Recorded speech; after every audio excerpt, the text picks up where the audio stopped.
Assalamualaikum warahmatullahi wabarakatuh. Perkenalkan, nama saya Sri Lestari Puspitawati. Saya mengambil tema pembangunan ekonomi. Nah, pembangunan ekonomi ada dua konsep, yaitu konsep lama dan konsep baru. Menurut konsep lama, pembangunan ekonomi adalah suatu proses yang menyebabkan pendapatan per kapita suatu masyarakat meningkat dalam jangka panjang.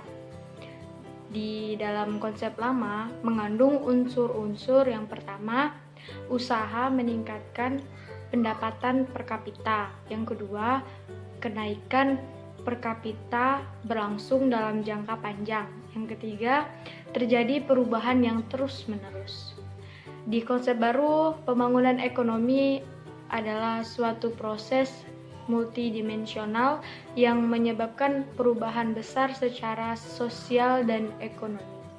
Unsur-unsur pokok dan sifat dari pembangunan ekonomi. Yang pertama, usaha untuk meningkatkan pendapatan per kapita. Yang kedua, perbaikan sistem kelembagaan di segala bidang seperti ekonomi, politik, hukum, sosial, dan budaya. Dan yang ketiga, peningkatan pendapatan per kapita itu harus terus berlangsung dalam jangka panjang. Pada umumnya, pembangunan selalu dibarengi dengan pertumbuhan, tetapi pertumbuhan belum tentu dibarengi dengan pembangunan.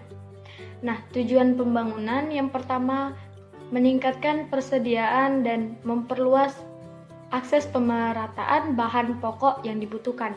Yang kedua, mengangkat taraf hidup.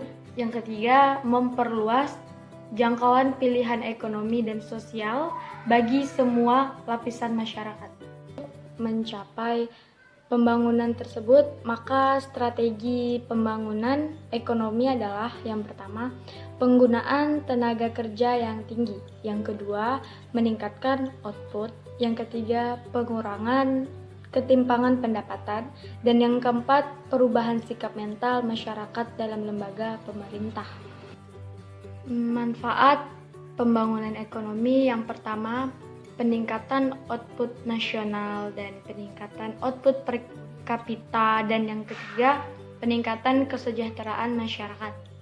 Pembangunan ekonomi menjadi tidak bermakna apabila satu, kualitas sumber daya manusianya rendah.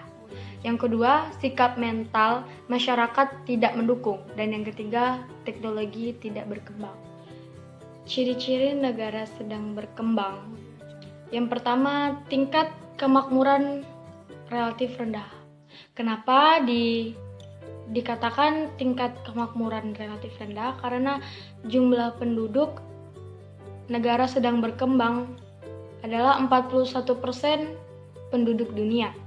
Dan pendapatan per kapita kurang lebih 430 US dollar, maka dikatakan tingkat kemakmuran relatif rendah.